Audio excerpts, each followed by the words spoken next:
مقامات ارشد نظامی، سیاسی و آکادمیک دولت‌های اوباما، بوش و کلینتون علیه جابجایی ساکنان اشرف در داخل عراق، تأکید بر مسئولیت آمریکا در حفاظت اشرف و ضرورت خروج مجاهدین از لیست وزارت خارجه.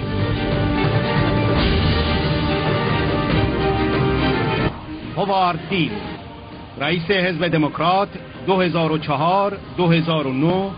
کاندیدای ریاست جمهوری.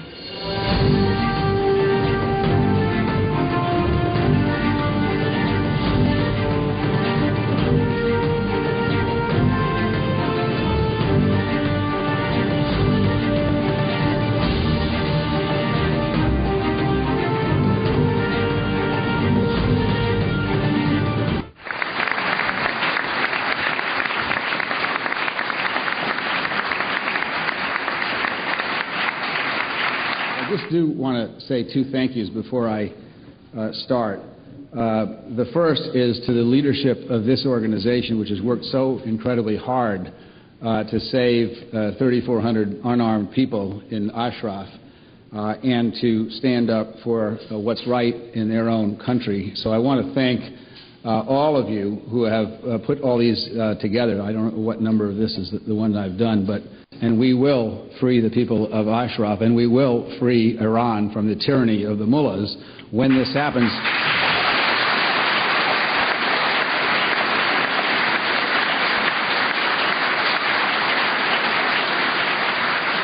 When this happens, you will thank us, but we will thank you, because this never happens without the people.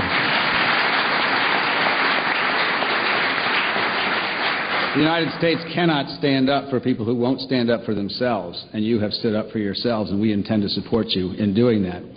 Secondly, it's an incredible honor to be on the platform with so many distinguished American military leaders. And I don't think I've ever done this before, but I'm going to. And since I have three generals here, I want to thank them for the Joint Task Force full accounting.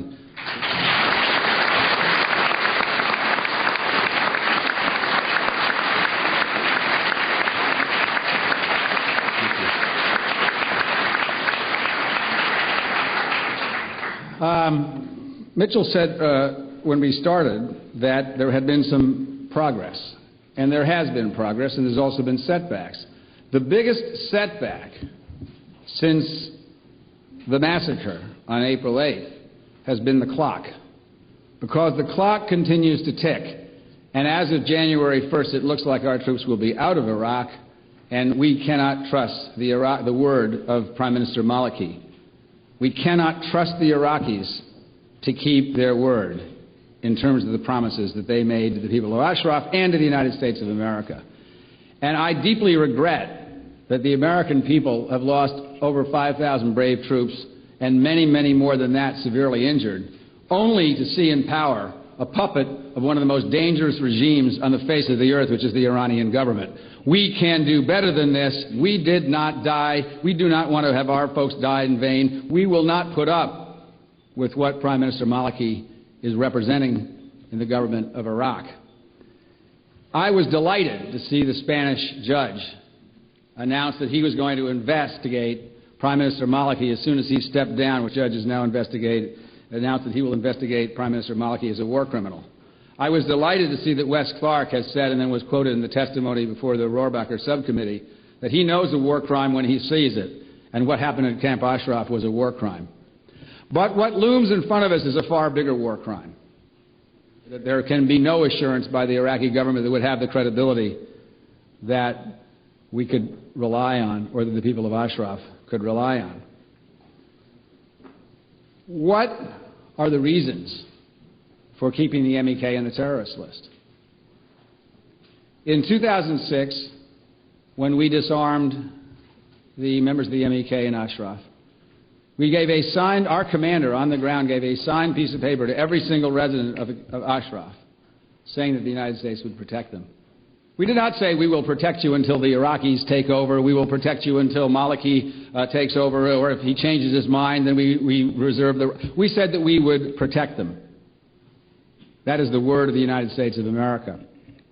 At that time, when we took over Ashraf and disarmed the residents, the Federal Bureau of Investigation, and we have one of the most distinguished leaders of that agency with us today, and according to Colonel Morsh, interviewed every single person who's at Ashraf, including interrogating some of them. Not one person that they interviewed out of the 3,400 was found to be a terrorist. Well, so now we have a group of people who are under siege by supposedly our ally, who have been found by the Federal Bureau of Investigation not to be terrorists, who have been promised the protection of the greatest nation on the face of the earth, and 35 of them were massacred in cold blood a few months ago.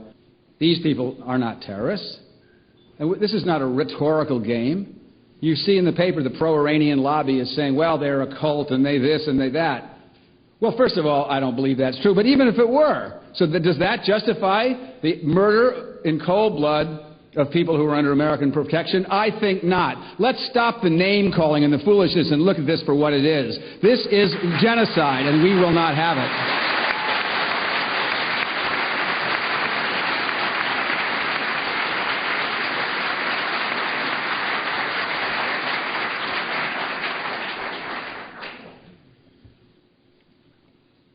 The president of the Iraqi parliament recently visited with Strawn Stevenson, who chairs the European Parliament Committee on Iraq. The president of the Iraqi parliament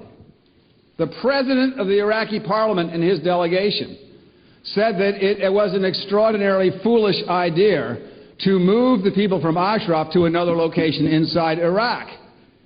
If the president of Iraqi parliament believes that it is a foolish idea to move the people from Ashraf to another location inside Iraq because they won't be adequately protected, then why is it the policy of the United States of America to move people from Ashraf to another location inside Iraq?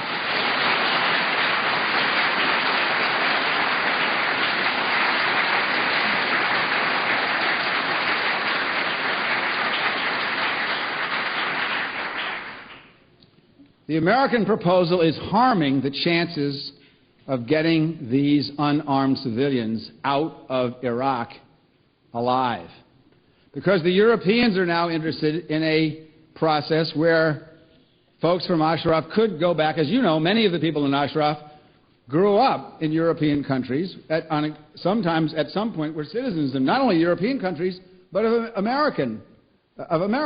Many were educated in the West. So one of the plans that the Europeans have is that we could relocate the 3,400 members of Ashraf to save their lives to the West. Now, there are some very smart people here who know a lot about intelligence, a lot more than I do, and I'm going to let them talk about it. But I want to close by saying a little bit about why I'm in this. You know, there are, as General Mukasey said at another meeting, there's about the widest diversity of people on this group, politically speaking, of any group that I've certainly ever worked with.